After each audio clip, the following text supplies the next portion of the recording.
Kanino tong paa to? Ayan. Tapos ni Frank yung mustasa, ha? Don't touch. Don't touch, huh? Mine? Sarap silang dalawa. Qu'est-ce qu'il m'a envoyé des gamins? J'en prends pas, Gigi. Ah oui, c'est vrai. Sauf quand je méprise. Eh.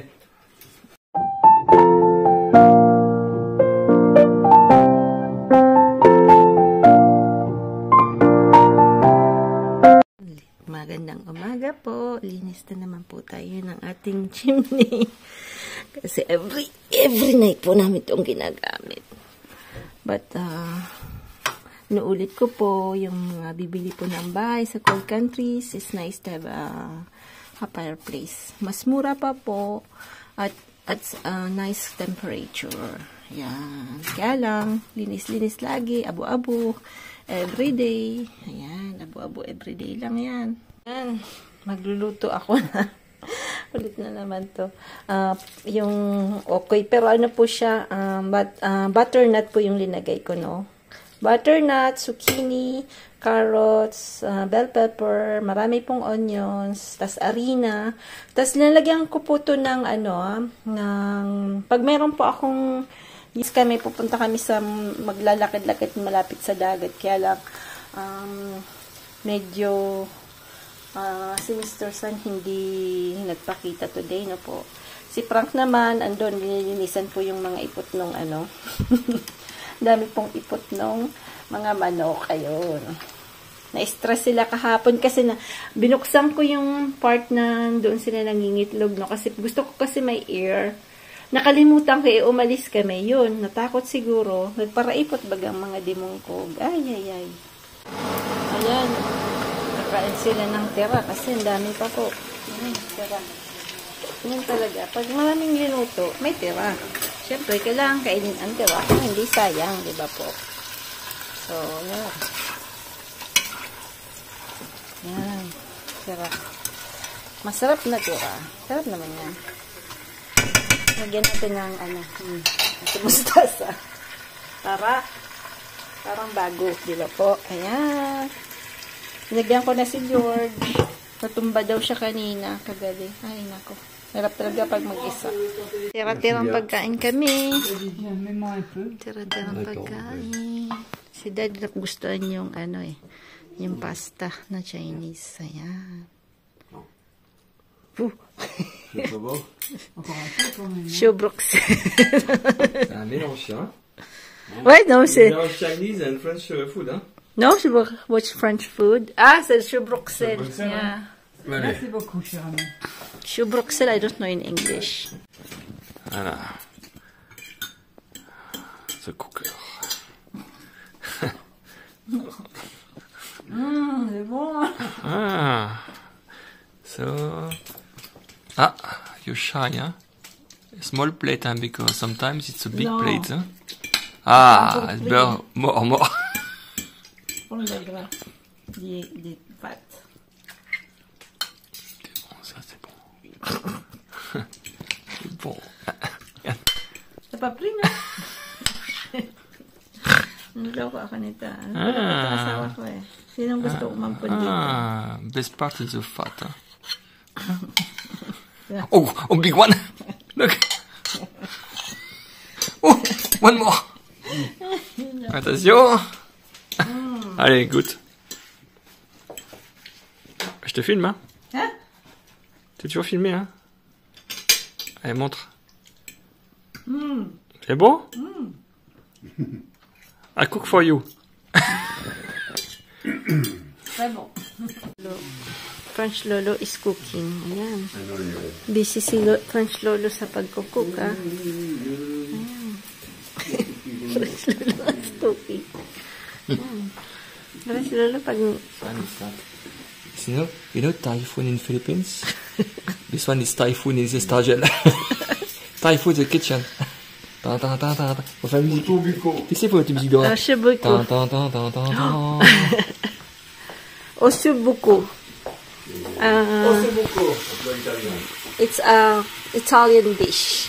Ano po yan? Baka na parang bakang bata. Ayan, mahilig po sila sa ganun eh. Yung parang di pa ganun magulang na baka. Yan po yung nilalagay nila. Ayan, titingnan natin kung masarap ha. Just give it.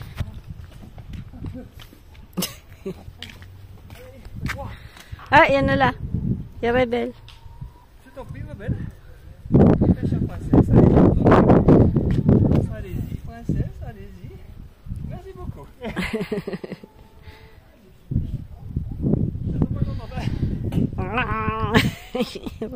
Ayaw po nila pumasok. Bisitahin po natin yung yung garden. Tingnan natin kung ano yung nasa lanta ng mga dimong cool gigs. Ha? Di ba? Ayan. May daanan daw dito maliit eh. Ayun, dito sila lumulusot. Alam kasi nila, maganda rin memory ng mga Ayan po yung mas taas, So, hindi ko po naasikaso masyado. Pero, sa tingin ko, gawa ng winter na, hindi na ganun hindi na ganun tumutubo na po. So, ayan.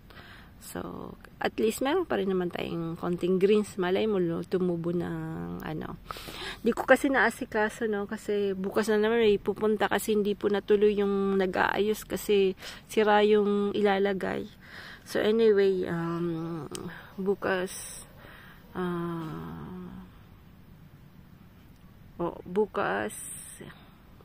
tapos sabi ni Frank, Thursday yata maraming wind, magkakaroon ng magiging windy. Pagka windy po masyadong malamig, ayan. So titingnan natin kung anong pwede nating kung magagawa ko to. Kasi syempre pag nandito kasi sila mom and dad, hindi din ako masyadong makapag-alis-alis. Syempre kasi minsan lang po sila pumupunta dito sa bahay ng matagal. Normally po May and September sila pumupunta. Kaya lang nung September po nagkaroon po si dad ng konting problema sa hindi lang konti, matanda na po kasi, diba? Nagkaroon po siya ng hemorrhage sa stomach, ayun. Luckily po, na-detect agad ng doctor, po. So, ayun. Kasi nung nasa Pinas po kami, parang nagkaroon po siya ng, parang yung tae niya po, parang maitim. So, ang ibig pala pong sabihin nun, mayroong hemorrhage siya. Ayun. Buti na lang po na na-detect agad, na emergency agad. Kaya na, na agapan po ng doktor, po. Ang maganda po dito sa France, wala pong bayad yung namin, yung mga sa doktor. So, malaki lang po yung mga taxes, but yung sa medical po, kahit na ilang beses ka operahan, it's free. Ayan, yung mga medicines, almost free pa rin po, Ang medyo mahal lang ng konti yung dentist, Pero tuloy yung mga taong talagang walang kapera-pera, it's free for them. Kasi meron pa silang extra card na ibig sabihin na wala po silang kinikita, so they are all free. Kasi hindi po pwedeng i-refuse ng hospital na kahit na sino pagpupunta. So, they cannot refuse. Pagka may pumunta po sa hospital na kailangan po ng emergency, they cannot refuse. Yan po yung maganda dito sa France. Hindi gaya po sa Pilipinas na po. Naranasan ko po yun nung nasa Rockwell ako na po. May kwento ko lang na ang po yung mahirap pong magkasakit sa Pilipinas. Ayan, may iba naman tayo. Yung mustasa natin, matataas na po. Pero nakukuhanan ko pa rin po siya ng dahon, Although pag tumataas na po siya, lumilit na po yung dahon niya, So, hindi ko na, ayan, ito malaking-malaki. So, nakakuhanan ko pa rin naman sila ng pagkain natin. So, ito yung radish. Makang malaki. May iba pong malalaki yung radish. Tingnan natin bukas kung pwede na po tayong mag-ani ng radish. Ayan. Ano po yung marton tawag dito? Yung parang radish na malaki. Ito, may makulit doon na bata. Ayan si Frank. Lab na lab niya yung mga chicken. Ayan. Si Frank masyado niyang napoprofit po yung ano. Yung maganda po pag militar, kaya kasi you can have early retirement na po. So although hindi ganun po, hindi kasing laki nung kikitain nyo po nung nag-work pa kayo. Kasi 80% po yung matatouch nyo sa pag nag-retire mo. Although, you can profit your life earlier na po. Kaysa yung uugod-ugod ka na, saka lang po magre-retired. Ayan. Kasi mahirap din po yung naging work niya, no? As military, French military, no po. Minsan po may mga cases na parang delicate. Ayan. So, ganda ng bulaklak nung ano natin, mustasa, oh. Ayan. Ganda ng bulaklak during winter. So, ibig sabihin, pag ang lugar nyo po, the same here in south of France, sa Perpignan, you can have some mustasa in your garden. Ayan. Yan ating garden. Ayan po, ating, hindi tayo nakakapag-outdoor cooking, no? Kasi nandito si lolo't lola. At, karati po kaming, pinapasyal po kasi namin sila para naman maiba-iba yung buhay-buhay nila, no po? Kasi sila hindi na po siyang pwedeng mag-drive ng matagalan, no? Ayan.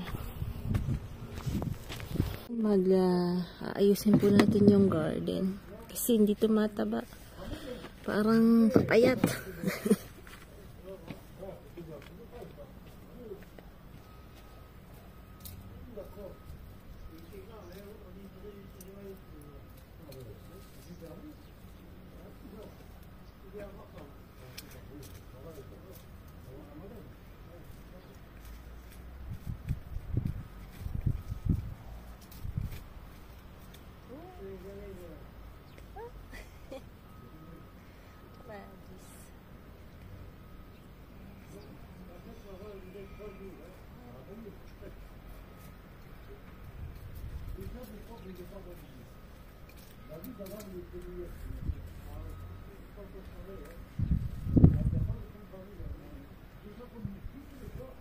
Ayan, yung radish ni Frank, tingnan nyo po.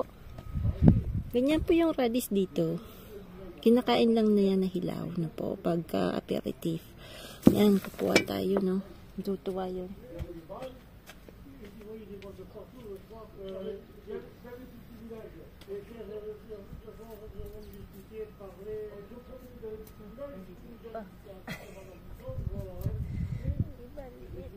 Liit nung iba, hindi pa pwede. Tanim natin. Patayin tayo niya.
Non.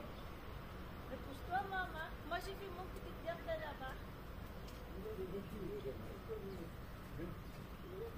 Après, le linge, on va le mettre où? Ici, maman. On va Oh, pas pleuvoir? non, je crois pas. De toute façon, ça va vite après. Comme ça, ça va vite. Comme ça va sécher. Mais D'accord. n'est pas fini, je crois. Hein? Hein? Il va pas finir. Il va finir bientôt. Oui, je vais aller voir. D'accord, maman.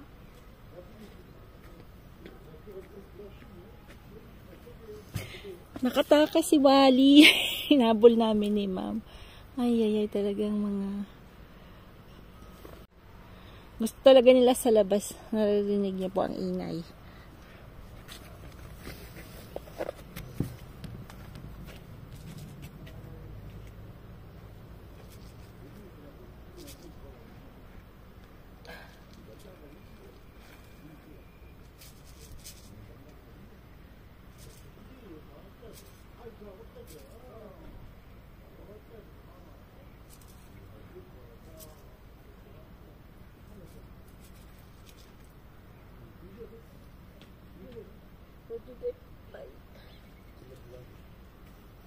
Wala yung kutsilyo ko Ay, balik tayo doon. Wala naman pong ulan. Hindi naman masyadong malamig. Kaya sabi ko kailangang ayusin ko tong garden.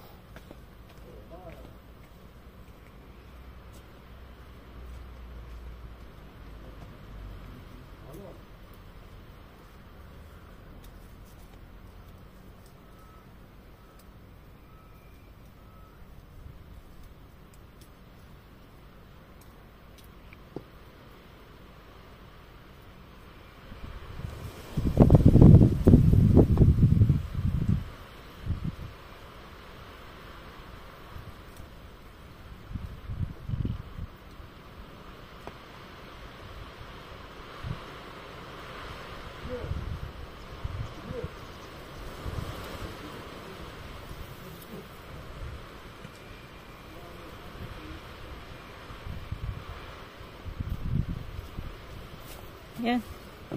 Bigay natin yung dahon sa mga manok na po. Gusto nila yan eh.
Ayan. Tapos today, ayan, ang garden. Yung shubruksan di lumaki.